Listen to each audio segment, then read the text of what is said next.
Këmbët vazhdimisht të ftohta, jasi ta zgjidhni këtë problem. Shumë njerëz kanë probleme me këmbët e ftohta edhe më shpesh është e padëmshme, por ekspertët mjekësor thonë se te disa njerëz kjo mund të tregojë një problem të saktuar shëndetësor. Ata ju këshillojnë që të kontrolloheni tek mjeku juaj nëse gjithçka është në rregull, nëse këmbët tuaja janë vazhdimisht të ftohta dhe gjithashtu keni disa simptoma të tjera. Një nga shkaqet më të zakonshme të këmbëve të ftohta janë temperaturat e ulta. Kur jeni të ftohur, enët e gjakut në këmbët tuaja ngushtohen për të parandaluar humbjen e nxehtësisë së trupit, e cila shkakton ftohje të këmbëve. Ndonjëherë stresi dhe ankthi gjithashtu mund të shkaktojnë ftohje të këmbëve.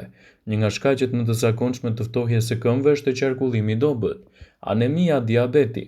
Hipotiroidizmi dhe çrregullimet e nervave janë disa nga shkaqet e tjera të ftohjes së këmbëve dhe prandaj duhet të konsultoheni me një mjek për të zgjedhur se cili është shkaktari i mundshëm i ftohjes së këmbëve dhe mënyrat për ta zgjidhur problemin tuaj.